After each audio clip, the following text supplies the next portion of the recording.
Hoeven. Thank you, Madam Chair. Secretary, good to see you. Thanks for being here.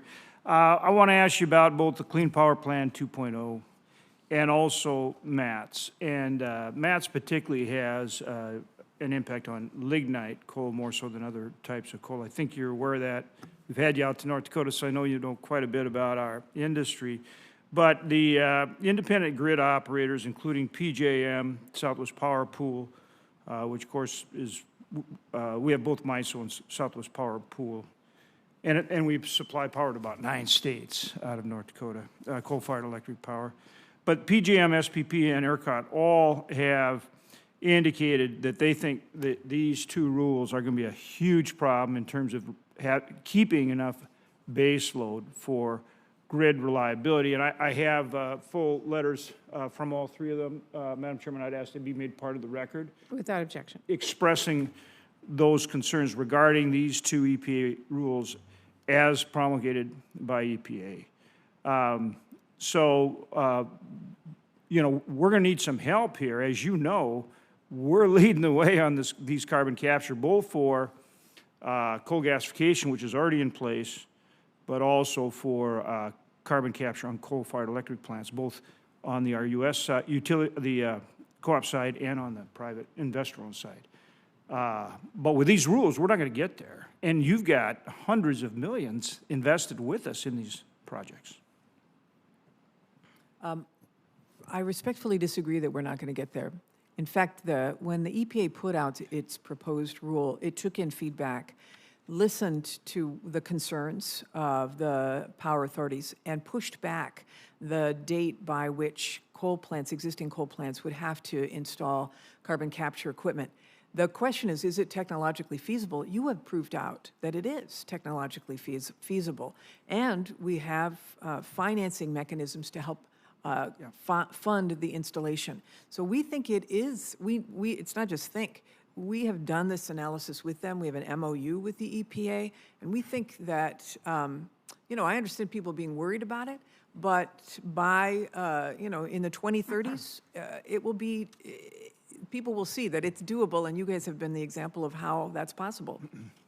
We're doing it both for geologic storage now and EOR, both. And these projects now are coming online. So now I've already talked to EPA Administrator Michael Regan about coming out, and I'm going to bring him out, as long as he agrees to come, to the EERC, where you've already visited. Yeah. And I know, or I believe it was beneficial for you. I think it will be helpful to him. But he needs to talk to our experts about how we are going to address these rules. And we're going to need flexibility under these rules if we're going to be able to move forward. So I would ask for your assistance, for Deputy Secretary Turk's assistance, for EPA assistance on this. Yeah. We've got the technology, we've got the ability, we can do this, and we'd be happy to partner on it. Let me also ask you about the cooperative agreements. That relates to EERC. They've had cooperative agreements with DOE since, I think, going back into the 1980s. We need to renew that. As you know, they're not only doing all this work in the carbon capture area, but they are the leader on the Headwaters Hydrogen Hub, which covers Minnesota, North Dakota, South Dakota.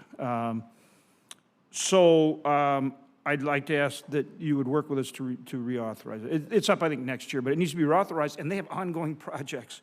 So we do need to reauthorize our cooperative agreement. Now, the funding, of course, we do that separately. So that doesn't guarantee them funding, right? We work on that through appropriations, but they have to have the authorization to continue to work projects. So, you know, we love EERC, and they have been a partner with DOE for many, many years. You can say that again if you want. That ERC, over the past few years, I think the past 5 years, they've won 9 competitive awards because they are so incredibly capable.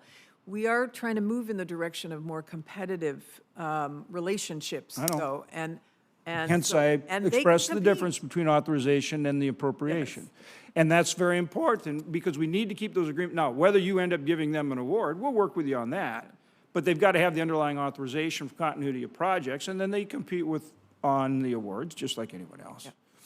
So that's where I'd ask for your help, and if you would direct the Deputy Secretary, he's been very good working with us, or authorize or support, but that's where we need to get to. So if you have questions about that relative to the competitive aspect you all are working on, I'm happy to work on that, but I need your help to work on it.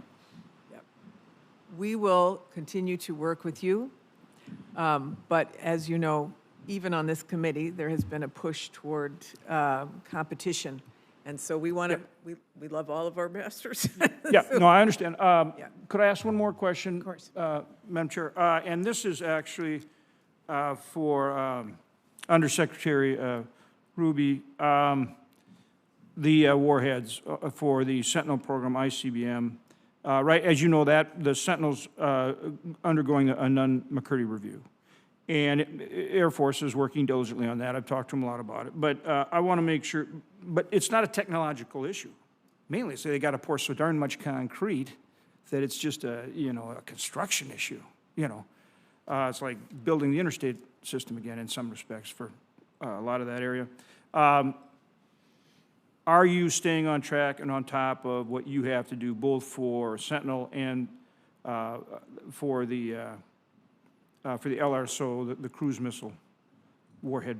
They're two different warheads. Yeah, thank you for that question. Yeah, the Sentinel warhead, we call the W87-1.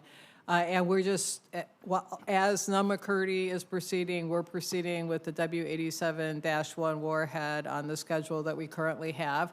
We're asked to be an observer of the Nunn-McCurdy process, so we stay well aware of what's going on there. And when it's finished and there's a decision made, then we'll make sure we sync up our timelines again.